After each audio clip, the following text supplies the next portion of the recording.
Kenobi. You happy now, Mike? No, I wasn't going to do it. I was waiting for nobody to do it on purpose. You're a dick. And welcome back to the show where 100% of our listeners come from planet Earth. That's right. Fuck you, Mars. Fuck Jupiter. And fuck Uranus. The Geeky Dads Podcast, episode 14, 80s and 90s cartoons, part 2. If you haven't already listened to last week's show, we discussed Mask, Ulysses 31, Jason the Wheeled Warriors, Thundercats, Digimon, Transformers, Trapdoor, and One Piece. I'm the lover of inappropriate Skeletor memes, Ian Duffy, joined as always by the streaming god himself, Chris Moss, the Facebook troll extraordinaire, Craig Edwards, and Potatoes bitch, Mike Shellshear. Hello. Howdy. You know what? Wow, it feels like it's only been a few minutes since we just last discussed in our first 8 episodes. Don't you think? It does, doesn't it? Okay, let's start off again with our last 8 picks. So, Chris, let's kick off with you again. So, what's your third pick? Yeah, my third pick again is another one that I had the first 2 episodes of on VHS again, and it's a bit more of an obscure one. Because I really wanted to put this one in as well, and that's Visionaries, Knights of the Magical Light, which was bloody awesome. I have no idea why they didn't do any more than this. I thought it was brilliant. It was one season of 13 episodes, unfortunately, in 1987. IDW Publishing did comic. No, it was Star Comics did a comic book series. There was only 6 issues, and the actual series was done by Sunbow with the aid of Marvel. So there you go. And but there was actually a crossover comic miniseries that I haven't found yet. That features some of the characters and Transformers. So, and that was in 2018. So I've heard of this. yeah, I didn't know that. I think that's brilliant. So yeah, but the idea is you've got this fictional planet, and basically they've got 3 suns, and they kind of align as suns are wont to do, and it kind of they're quite a sort of heavily technological sort of planet, and it kind of sets off almost like an electromagnetic pulse, I suppose, and it wipes out all the technology. All the technology's gone, and instead, though, it's kind of replaced by magic, and you have this wizard who is called Merklin. I don't know where they got that name from. And it's one of these sort of things. Civilization has devolved into this feudal society, and it's all knights and castles and stuff like that. But with ruins of their previous sort of technological society, and this wizard Merklin kind of goes to these 2 factions. He goes to these 2 factions and says, "Look, it's magic now. It's magic's time, biatches." And but he gets them to go through this kind of maze and what have you. And however many of well, let me see how many there is. That's 1, 2, 3, 4, 5, 6, 7 on each side, 7 knights on each side, including 1 woman on each one.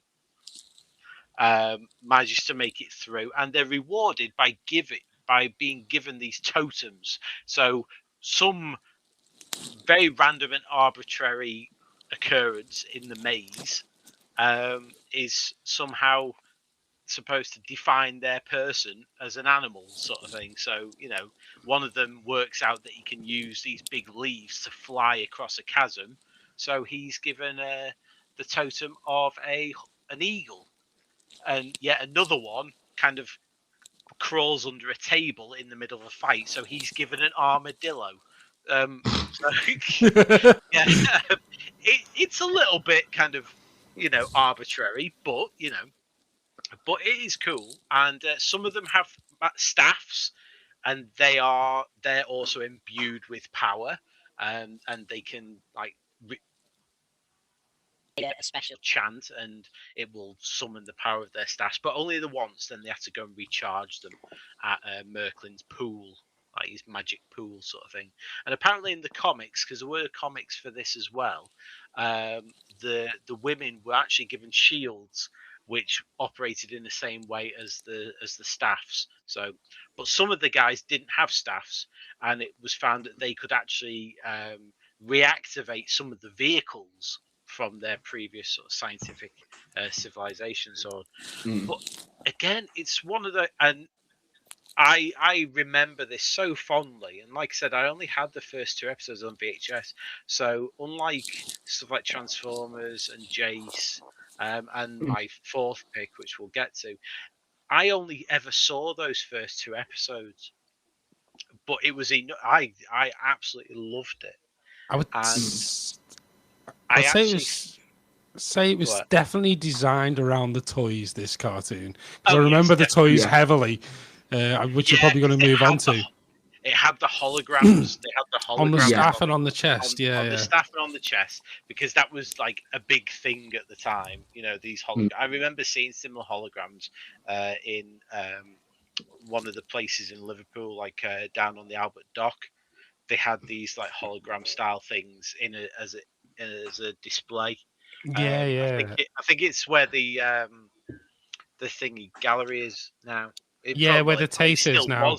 It probably still was the Tate at the time, sort of thing. But yeah, but it was brilliant. And I actually found though the series, I acquired the other episodes of the series when I was at university, and actually sat and watched it.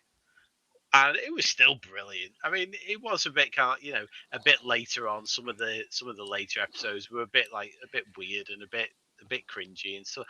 But 13 episodes, and they were really good. You can get them on DVD. It actually includes a PDF file of all the scripts for the episodes as well, which was really cool.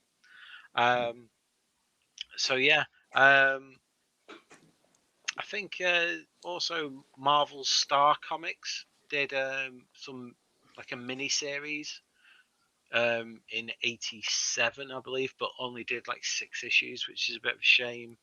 IDW Publishing, I think I mentioned this before, did a 5-issue Transformers versus Visionaries series in 2018, which I haven't seen yet, so I'll have to see if I can find that.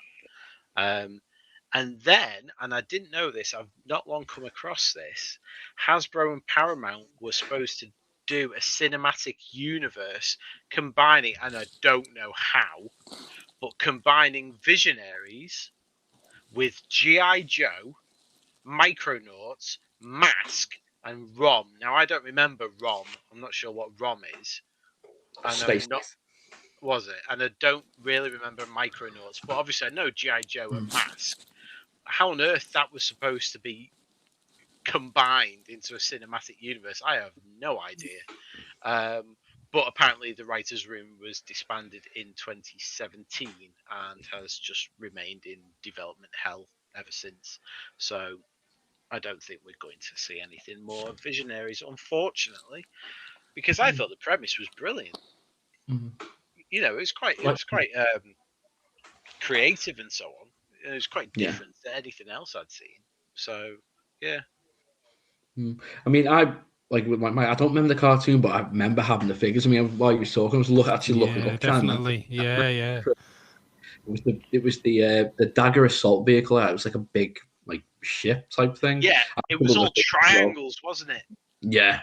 Yeah, it was all triangles. It was it was a brilliant toy. I mean, I didn't have any of the toys. I actually met a lad on holiday who had some of the Visionaries figures, and he took them on holiday with him. So I actually but that was only really the only kind of exposed. None of my friends had the toys either. So to me, it always seemed to be a bit more of an obscure thing. Oh, that's a great gift, by the way. That is brilliant. That's the one I have. That's the toy. I got that for a birthday. Sorry, listeners. Sorry, I just dropped the GIF into the chat and like it's just literally. It's Leoric who is the leader of what were they Visionaries. called? The Spectral Knights. It's the Spectral Knights versus the Darkling Lords, which are wicked names. So yeah. It was just brilliant. I mean, and the good thing is in those first 2 episodes, because the first one was where they get all the powers, and then the second one, it was where like the Darkling Lords were like, well, sod that, we've got powers now, so we're still going to try and attack your castle and all that sort of jazz. And so it kind of showcased each character's powers like in turn and so on. Yeah, it was wicked. So. Yeah. When you was thinking that, I was trying to think. I remember there was Visionaries because they had holograms, but there was another series, and I've been looking up now, trying to figure out who it was, and they were called Supernaturals. I'm going to share a picture of them. Why? That sounds so familiar. Why does that sound familiar? Hold on, hold on, give me a second. You see that Supernaturals, I just think of Dean and Sam Winchester. Oh yeah, this is definitely not Dean and Sam Winchester. Give me 1 second. Right, I'm going to send it now. I have to do a screenshot. But it was those. I was trying to think of were they Visionaries as well? That's what I was thinking. Yeah, I had some of these. Oh my god, I can't believe I didn't remember this. I had some of these. They're like little ghost type things with holograms inside. That's just for the views. Oh yes, I remember them as well. Yeah. Yeah. And yeah, because even like the main characters' faces were holograms as well. Yeah. Yeah, I remember I had a couple of those as well. Oh, that's brilliant. I just remember them. Oh yeah. I'm genuinely made up that you've reminded me of those because I had some of those. I think we all did. Were they a cartoon? I don't remember. I don't remember them being a cartoon. I mean, maybe they were, but I remember the figurines definitely. The little ghosty ones I remember more than anything. No, you put in Supernatural's cartoon, and it's literally like an anime version of Supernatural, the TV show. Oh, maybe not then. Oh, I'm going to sit there and geek out over those now. That's brilliant. Go on eBay and look them up. Okay, Mike, what is your third pick? So I'm going to move up into the 90s now, and I'm going to go slightly off the sort of current theme of like 80s cool theme like TV shows, and I'm going to choose Beavis and Butthead because I absolutely loved Beavis and Butthead. It was absolutely genius.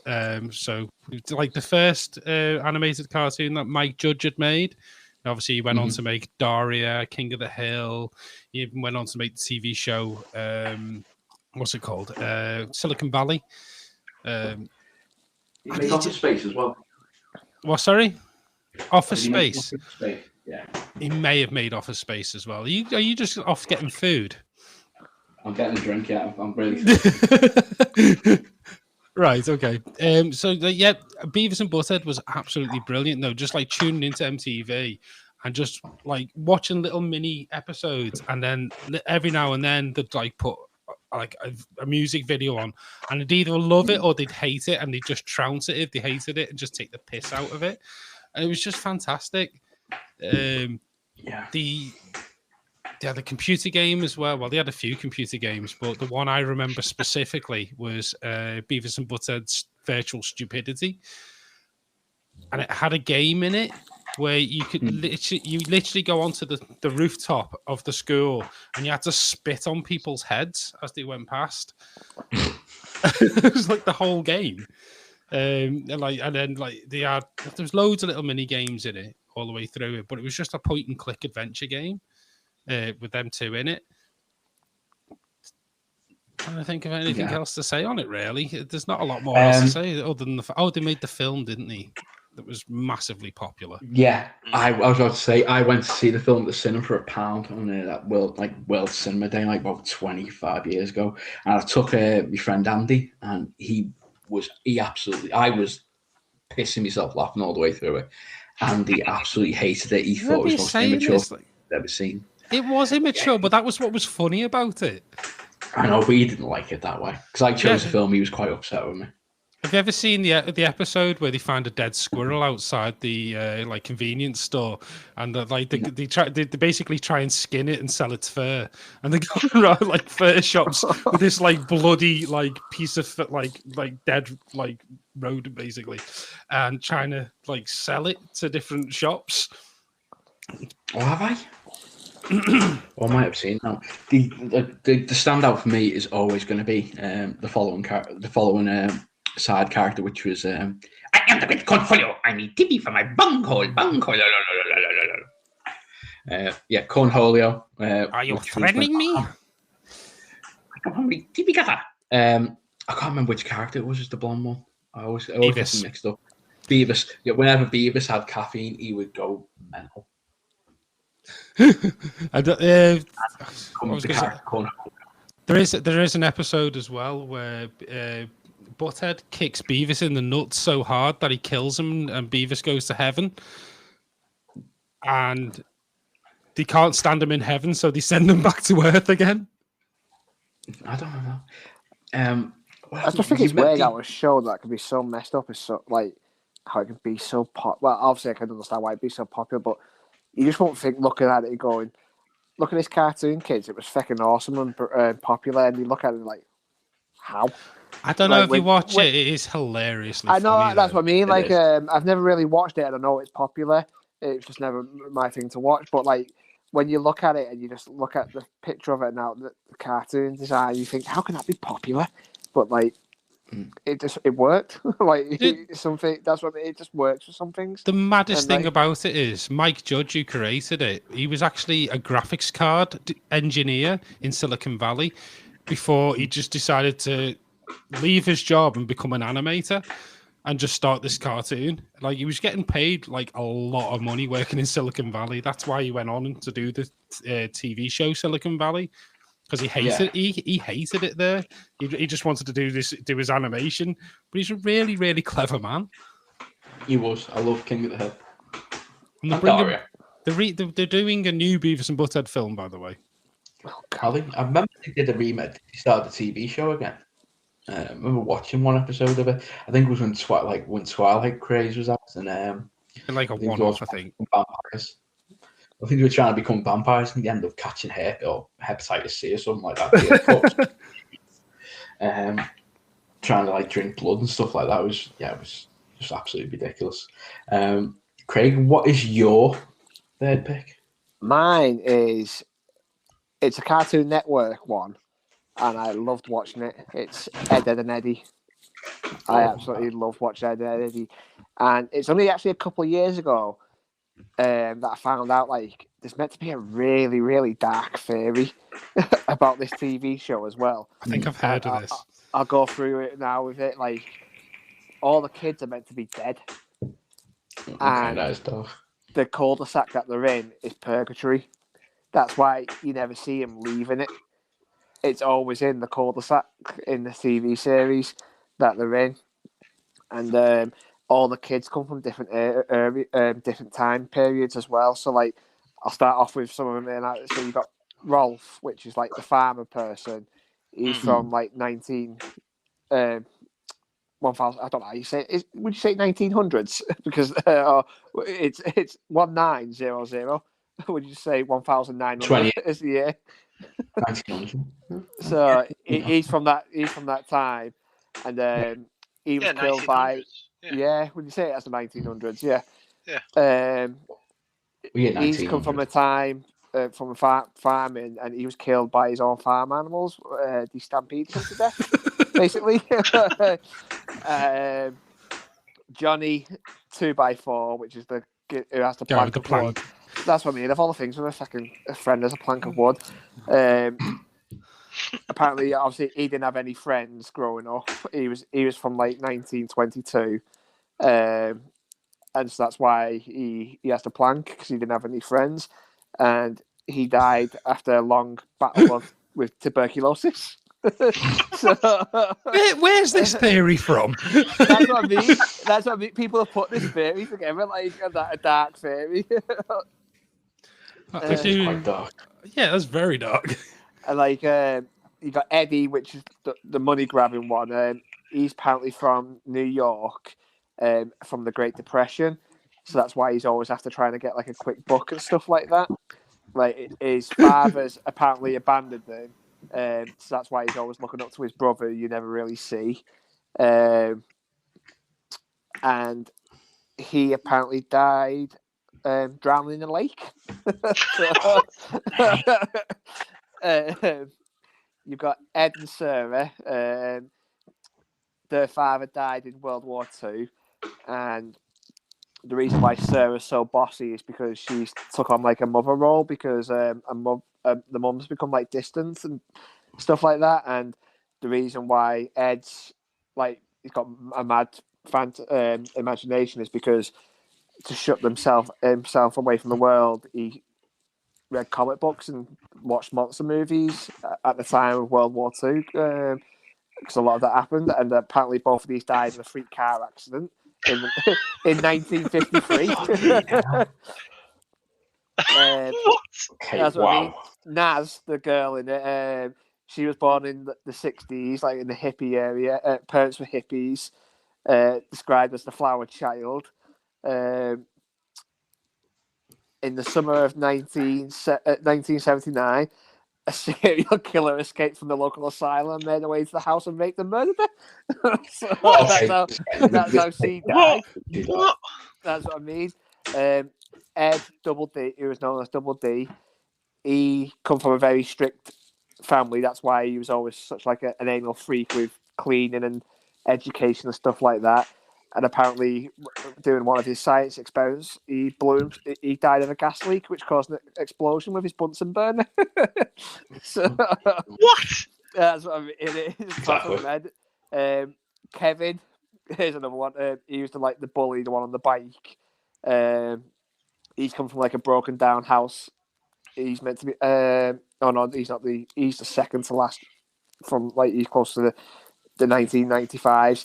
That's why he's always on a bike because it's when the X Games started apparently. So he's always on that. That's a bit of a stretch. I know that's what he's saying, but like it's This like is so random. I know. And then one night in 1999, his father brutally beat him to death in a drunken rage. That's what I mean. So he's like I said. And Jimmy, the last child, he's the one who had like the braces. I was waiting for this one. This one's going to be the darkest. I can feel it. Well, because he's dead pale skinned. That's what I mean. Apparently, he was diagnosed with leukemia. Oh, for fuck's sake! That's what I mean. I was just waiting for them to get to Jimmy because he's like, I just remember him having really pale skin.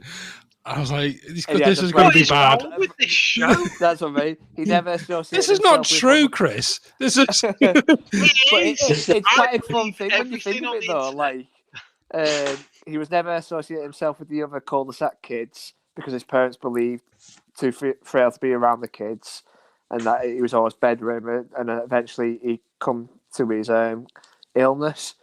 But one of the things that they say that the Canker sisters, who are the three girls who used to always try and get with the Ed and Eddie, apparently they're demons who are trying to keep the kids in the cul-de-sac. And one of the things is what they've noticed is all the kids in the cul-de-sac have green tongues, which is meant to be something that happens to your tongue when you die. But the only ones who don't have green tongues are the Canker sisters. So I just thought that was from eating the jawbreakers all the time. And that's what I mean. That's what people have said and stuff like that.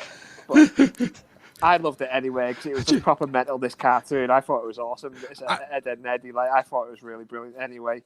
I'm just looking up the animation studio. They're called Funbag Animation Studios. Of course they are. The more you look into it, the better this gets. Yeah, but I just thought it was brilliant. I absolutely loved it. It had another brilliant opening. It was just so daft, the opening.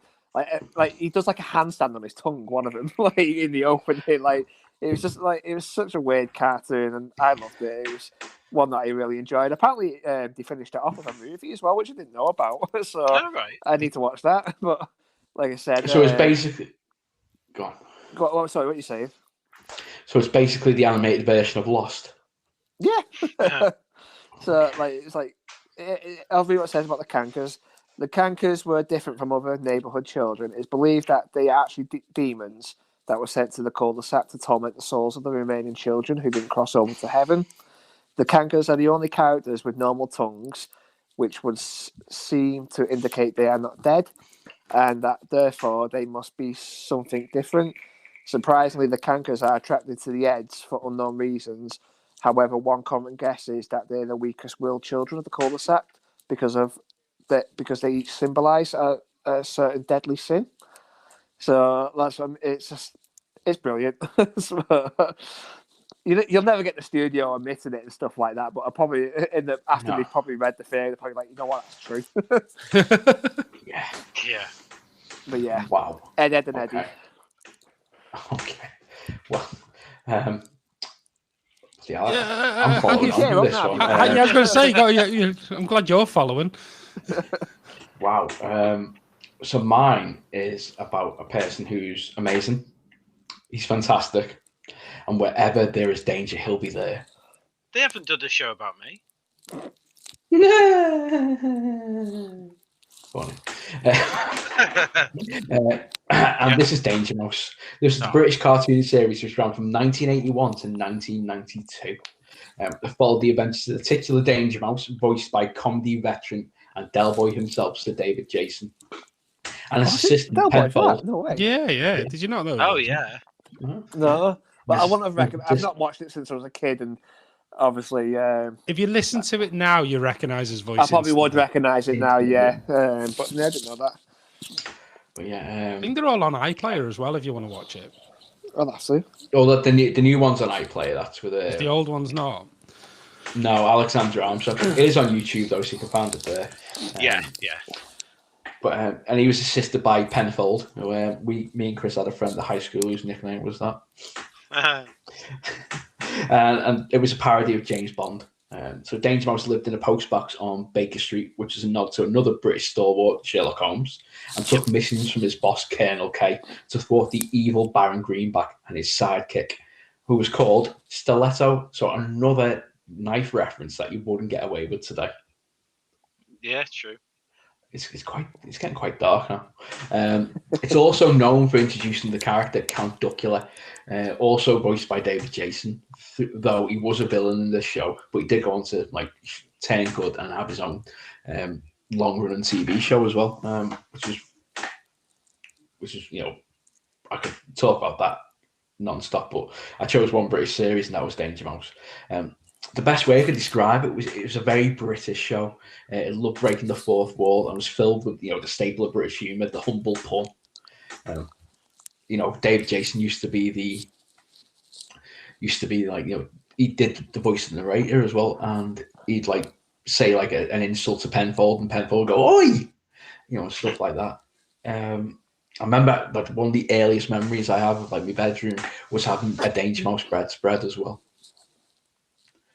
So having Stiletto, Baron Greenback,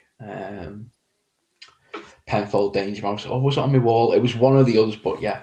But it did get a remake last few years with Alexander Armstrong playing Danger Mouse. I've watched like one episode of it. And funnily enough, there's an episode with Count Duckula in it where he's a villain again. Which it doesn't have just like the humour that the old one did. I think it's the new one's produced by Nickelodeon with the BBC, I think. All right, okay. But that's my third pick. Nice. Cool. And so we're gonna circle back to Chris. And what is your fourth and final pick? Right, my fourth one. I was trying to think of a show that was like long running, that had like a continuous storyline throughout, rather than one that was kind of episodic, if you see what I mean. Yeah. And I was tempted to say Mysterious Cities of Gold.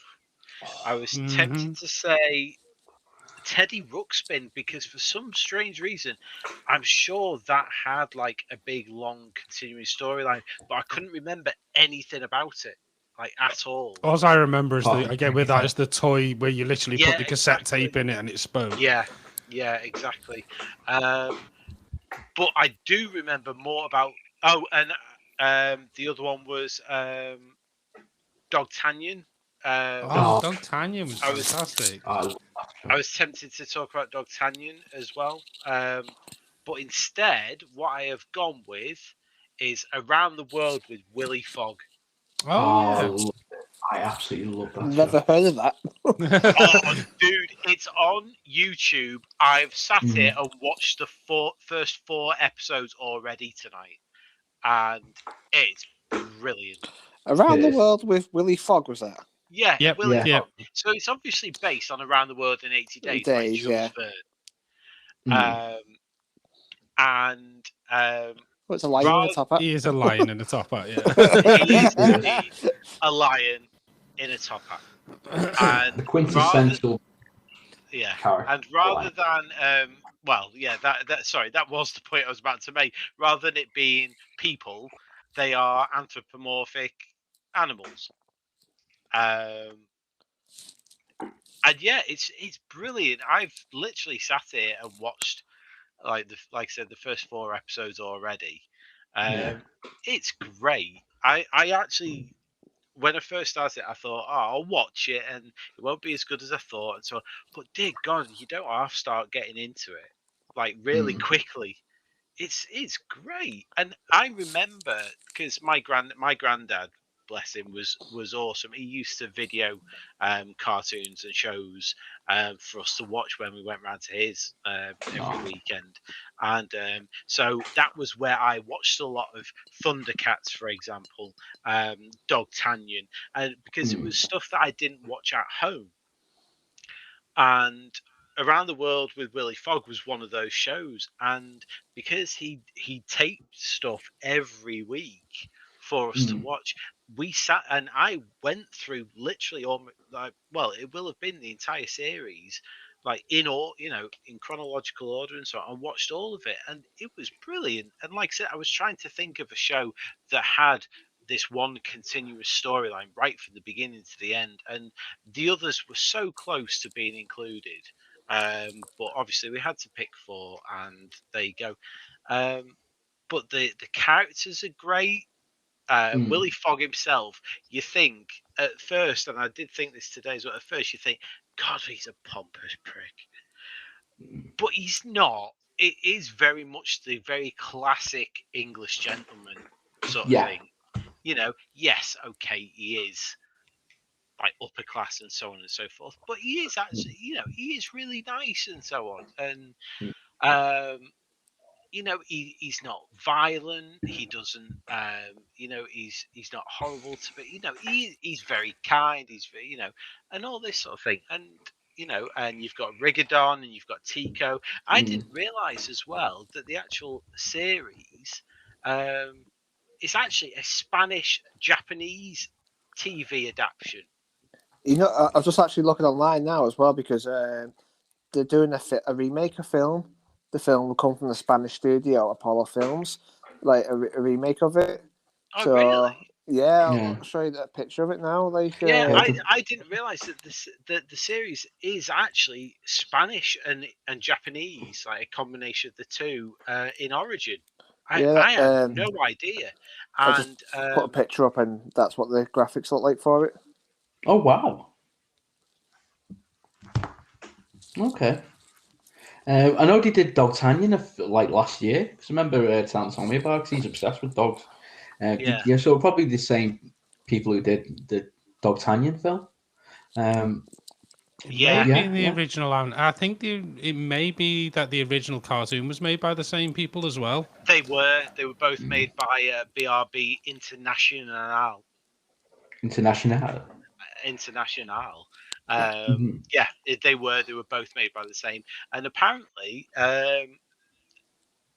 of all the international versions, it's actually the most popular still in Spain, where they did actually do a sequel series. They did. I watched it. Creatively called Willy Fogg 2. Which was produced in. I just had an idea for a film.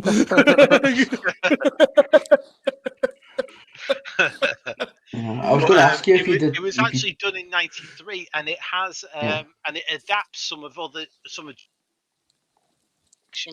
science fiction novels. It does Journey to the Centre of the Earth and 20,000 Leagues Under the Sea, which I didn't know. And, I was supposed to ask even more, it did actually spawn a live action theatrical musical show. Did it? Yeah, because of its 25th anniversary, and that was in 2008. So there you go. There you go. I'll do my question after winning. Hey? That's my question after winning. I was going to ask you if you had or watched the sequel series. I haven't watched sequel series. I watched the original series and I watched all of it. I remember when he got back. And brilliant. And I've actually, like I said, I've been sat here this evening and been watching and it's great. I've actually really enjoyed it. It's a brilliant show. I will admit. Quite jealous again. It was so close between that and, like I said, Mysterious Cities Gold and Dogtanian, because all three of them are really, really good, like long, proper storylines and so on. And which had a logical ending. Yeah, exactly. So I will add this just because you mentioned Dogtanian. There was a lyric in there, the end of the theme. Remember the theme's Dogtanian? Well, there's a lyric in there going, "Humping people's legs is fun. Come on, everybody." Nice. Exactly. So on that bombshell, Mike, what is your fourth pick? So my fourth pick is going a bit further on into the 90s now, not much, is Our Real Monsters, which I've seen this. I loved Our Real Monsters. So basically it followed the characters Ickis, Oblima and Crumb, who were in a school for monsters, very much like Monsters, Inc. And the idea was they lived under a city dump and they'd learn to frighten humans. Yep. You can see Monsters Inc. definitely nicked the idea of this. I'm sorry, but that one where he holds his hands in his eyes kind of looks like that Digimon a bit, that one that I said before. Yeah. Crumb. He's got the armpit hairs. He does look very similar. I just thought the character designs for this were absolutely brilliant. Like the animation for it was fantastic. The stories were always really funny. I just really liked it, and the voice acting in it as well. Like Tim Curry was in it, Jim Belushi was in it, like doing voices. So like there were some like big names in it as well. That one with the purple one, I seem to imagine. Didn't he screech a lot? I think he did screech really loud. He's when he screamed or something, like if he was scared or something like. If he got scared, he would screech very high pitch. It's like high pitch, yeah. That's what I can remember from it. Looking at it now, like he was like quite a screecher when he got scared or he was excited or something like that. It's just really fun for to watch, and like as I say, the animation was brilliant. Just looking at stuff on it as well, like those lips on that one look like those sweets. They got the sweets. On a Oblina. Yeah, they do look like cherry lips. Yeah, that's the cherry lips. They just stuck some cherry lips on it. I remember this. Yeah, I do remember it. Yeah, really, I really do. Good. I always distinctly remember the one with the eyes and the hands. I'm guessing that's the principal or something. The one who looks like he's got Krusty's hair coming out of his ears or whatever. The grumble. He looks like testicles holding his eyes. Crumb, yeah, that's true. It does just look like a big hairy nutsack holding a pair of eyes. Sorry. What's a grumble though? I always seem to get onto saying things look like nutsacks. This is going to be a recurring theme. Well, it was me last week. Oh dear. No, I was wondering why it got cancelled and why it never went on for much longer, because it was really popular. But apparently they had a film in the making and it was being produced. But then when they showed it to Nickelodeon, they said it was too dark for children. and it just got scrapped, and that was the end of Our Real Monsters. So I'd love to have seen what they were going to come up with. Probably not as dark as Ed, Ed and Eddie. Yeah. Yeah. Thanks, Craig. That one's. I would have happily watched that if it was true, though. It was like that, and then like that still. Go on. No, go on. Oh, last thing I was going to say is they also made a computer game for it, which was quite cool. I've just seen that for the Genesis. It says it was for the SNES and the Genesis. And if you've ever played Lost Vikings, yeah, it's basically the same concept. You use all three characters, and they all have different abilities, and you keep switching between them to help get through different platform levels. It's basically just a complete rip off of Lost Vikings. But it's really good. It works. It does. It's a good game. Okay, and lastly, Craig, what's your last pick? I'm going to go with what got me into anime, and it's the only one that come out in the 80s. The ones that I picked that's come out in the 80s. It was 1989, and it's Dragon Ball Z. Like I said, as soon as I first watched it, I fell in love with the first episode.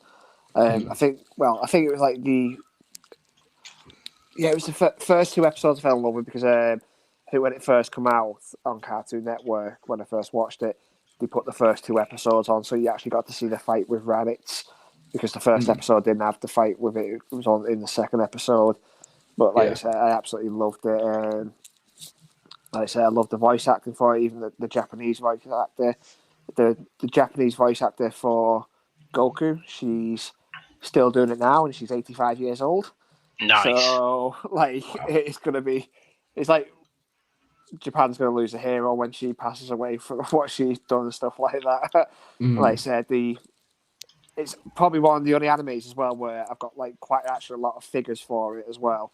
I remember when I think it was like the second time I went to America, like I bought like a big comic over there, and I had Dragon Ball Z in it and stuff.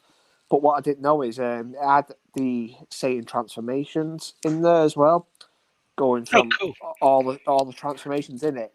But it had Super Saiyan 3, which hadn't come out over here yet, but I knew it was happening, a Super Saiyan 3. But it also had Super Saiyan 4 in there. I'm like, what the fuck's a Super Saiyan 4? Because obviously Dragon Ball GT, it was already out in America and stuff like that, so I didn't have a second clue in that. So that kind of like ruined it for me and stuff. But it was good when reading up on it and finding out what like the Super Saiyan 4 was and all that. And then you've obviously got Dragon Ball, Dragon Ball Z, Dragon Ball GT, which apparently isn't canon because it wasn't done by Akira Toriyama, the creator of Dragon Ball. And then I was so happy when they announced that they were bringing it back for Dragon Ball Super, which is coming. They're doing a new movie's coming out next month, I think, in April. Oh, excellent. Yeah, it's more focused on Gohan as well. So it's actually taken away from Goku for a while, which is quite good. And it's focusing on Gohan, which apparently was meant to be what was happening in Dragon Ball. Like Akira Toriyama wanted Gohan to be the main protagonist, but everyone loved Goku, so he scrapped that as well. And but apparently Akira Toriyama as well, his memory's so bad as well. He thought Super Saiyan 3 was Super Saiyan 2 at one point as well. Like he's very forgetful with his characters and stuff like that. That's why. Well, it is only one higher, so. Yeah, but that's why. But it's why some of the characters' hairs colours have changed as well. Like he completely forgot the colour of the hairs that he did and stuff like that. So like I said, that's why some of the hair colours on some of the characters have changed in the anime when he was telling them about the anime and that, because he just completely forgot what colour hairs and stuff like that they had. But I've got, you've probably seen the amount of games that are out for Dragon Ball. Like there's hundreds of them. 3. Well, yeah. But I think it's Tenkai Budokai. Tenkai Budokai. I can't pronounce it. But it came out for the PlayStation 2. And it was like a proper Tekken style fighting game. And I usually don't like those types of ones. And I loved it. It was brilliant. And then it was only a couple of years ago that they brought out Dragon Ball Z Kakarot, which was a really good sort of like going around game where it wasn't just like going to the next fight, you actually have to go around. But Dragon Ball Z is what got me into my anime. Like I said, are you not going to talk about the live action Dragon Ball Evolution? Shut up. We'll strike that from the books. That does not exist. I'm going to be controversial right now. I thought it was all right. I've never seen it, to be fair. I've never even watched the cartoon, so I can't really criticize anything. The whole Ozaru, like, stuff like that, like, how Piccolo could control it. He couldn't control it. And, like, the only thing I liked about it was the Dragon Balls. They look pretty in it. Like, great balls. You know, that's really nice. And, like, shiny balls. Yeah. Shiny, glowing balls. I think it was about 3 years ago. My mate, for my birthday, come up with he got me a figure set, and it's got like 4 figurines from Dragon Ball Super in it as well. It's in my cupboard upstairs. I love it. Like I said, that like how much of a kid I am. Like I was like, I just want it now. Like, I'm so happy when he gave it me. I was like, oh, thank you, Dragon Ball Super. But I always think I'd get bored of it because like the amount of forms that are in this bloody show is ridiculous, and like. I'm not. Every new form that comes out that Goku transforms into, I'm so happy. I get then excited for each one. Like, you obviously had, you had Kaioken, then you got Super Saiyan, Super Saiyan 2, Super Saiyan 3, and then obviously Super Saiyan 4, which is non-canon. And then you've got Super Saiyan God, Super Saiyan Blue, then Super Saiyan... it was blue with Kaioken, and then it was Ultra Instinct. And like I said, each new set, and like Vegeta now in the anime, he's just, I can't remember what it's called, but he's basically channeled the power of the Gods of Destructions now as well. And, like, he's got a new form, and that's just showing off, isn't it? It's awesome. It's really good. Who's put a picture up there? What's that picture? Yeah. Oh, don't do that with Frieza. You know what? Like.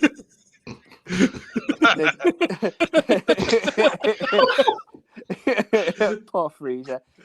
A bit too much of this. He died last year as well. I was about to say, didn't he? The English voice actor for him. Yeah, he died last year. So it's going to be weird if they bring Frieza back into any of the new anime or anything like that, and it's not going to be voiced by him. But yeah, he died last year. It was mad, isn't it, when they changed the character's voice actor? Like, oh, you were so sort of attached to that voice. Yeah, because I didn't really notice it because it's kind of hard with Japanese voices. There's only some that you can notice really well, but the voice of Bulma, she died in the Japanese, and they replaced her for the week after, obviously because she was in it, the voice. But I really couldn't tell, like, cause like I said, it's kind of hard with the Japanese voice unless it's a very prominent one that you recognise a lot. But the voice actor for Bulma in Japan passed away a couple of years ago as well. Oh. But yeah, Dragon Ball Z is my final one. I still love it today. It's like I said, it got me into my anime, and I will always love it.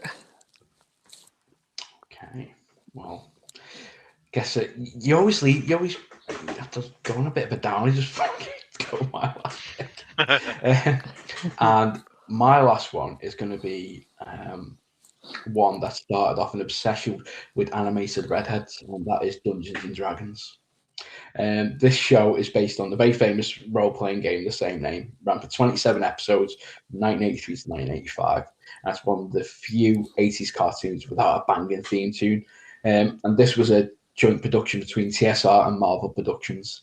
It follows a group of 6 friends: Hank, Eric, voiced by Ralph Mouse from Happy Days himself, Donny Most, even though his character looks like Potsy. And now anybody of a certain age will know what I'm talking about. Everybody else just be confused. Diana, Presto, and I'm not sure if that's his real name. If so, his parents were smoking something when he came off the bat. Sheila, and her brother Bobby. And yes, before you ask, Sheila was my first cartoon crush I ever had. They went on the Dungeons and Dragons roller coaster in the theme park, but magically got transported to the titular realm, where they were guided by the dungeon master to take on the evil Venger. Now, he was a very cool-looking villain. Looked like he was demonic. He had like one horn. He had wings. He rode on a flying horse, and he's voiced by Peter Cullen. Everybody knows him more. He's better known for playing Optimus Prime. Yep. Mm-hmm. Yeah. Okay. Okay, and you can't have any of these cartoons like we've had from the 80s without a robotic animal sidekick, and in this case was Uni. Yes, they actually went there. The unicorn voice, and funnily enough, he's voiced by Megatron himself, Frank Welker. So the Dungeon Master bestows each of the characters with a magical object here. Hank had an enchanted bow, Eric had a shield, Diana had a staff, Presto had a magic hat, Sheila had a cloak of invisibility, and Bobby had a club. Each episode, they tried to make it back home, but never succeeded. The show actually did have a ending, which was unproduced. However, it did make it to an audio drama, which did leave a cliffhanger with the group that chose to either go home or stay to fight people. And there's actually some controversy as well surrounding the show due to the levels of violence, though I don't remember it actually ever being that bad. I mean, and all I heard that a script for one episode called Dragon's Graveyard, they almost got scrapped because the group was actually discussing actually killing Benja, which is almost unheard of at the time. You say you need to defeat Benji. You won't actually say, well, are we going to kill him? Yeah. And there's also a protest group which requested, and luckily it was never granted, that he put a warning on the front of every episode, just to make people aware, to inform viewers that Dungeons and Dragons had been linked to real life fatalities. And funnily enough, there's fatalities. I mean, there was a group. I think Tom Hanks did a film about it. I can't remember what the film was called. Where it was a lad. He was at university and he ended up killing himself because I think he had mental health problems and he thought it was all real. Okay. Right. So exactly. So that's not Dungeons and Dragons. That's the other issues the poor lad had. Yeah. At the time, you know what these groups are like in America. Yes. Irritating. But funnily enough, in 2019, a Brazilian car advert was released featuring a live-action sequence with all the characters from the show. And you can easily find it on YouTube by just doing a search. And but there wasn't enough Sheila for my liking. But yeah, that's my final pick. That's a bit creepy now at your age. I mean, when you were a kid, yeah, that's fine. But... It's the way he keeps doing it. I know. You never forget your first, what can I say? But yeah, admittedly enough, she's probably about 13, 14 at the time. So it was all right for an 8 or 9 or 7 or 8 year old to kind of like fancy it. But yeah, a 40-year-old man's probably getting pushing. Thinking about it, the idea of it is very similar to sort of Jumanji, isn't it? So like getting dragged into the game, but obviously rather than they did it through a fairground ride. So I wonder if Jumanji had took some sort of like ideas from that. I wouldn't be surprised. Quite possibly. Yeah, but just the thing was, like the 80s had so many, like I said at the beginning, the first and the last episode, it was all the 80s shows had some banging themes, but this one didn't. It was just like a bit of music, and then it was like all like, what's the word? It was all like setting up plot points. So like, you've arrived here. Here's all these magical artifacts. That's the bad guy. Go and defeat him. Let's see if you can get home. And that was it. But yeah, I also had this on DVD. Only had the first half of the series, though I never had the second half. But yeah, it was just one of those things that used to be on the broom cupboard on BBC. It was always something I'd always look forward to. But yeah, Dungeons and Dragons is my final pick. Nice, yeah. And that's it. Yeah, so thank you very much for that's 16 episodes all together we've spoken about. You know what? Thinking on probably so much more we could cover. So I think we'll have to return to this one day. What about you guys? Oh yeah. I think there's loads more we could cover. Yeah, with cartoons. Fucking hell. Oh yeah, definitely. Some eye-opening facts there, especially from Craig with his dark side, very dark theories there. There's Ian Nels, buddy Herbert. No. No, but I might watch a bit of Dungeons and Dragons before I go to bed anyway, so. Oh, dear. Okay, well, thank you for listening, everybody. It's always been a pleasure. We'll catch you again on the next episode. Yes, indeed. Take care. See ya. And See ya. goodbye. Bye. Bye. Bye.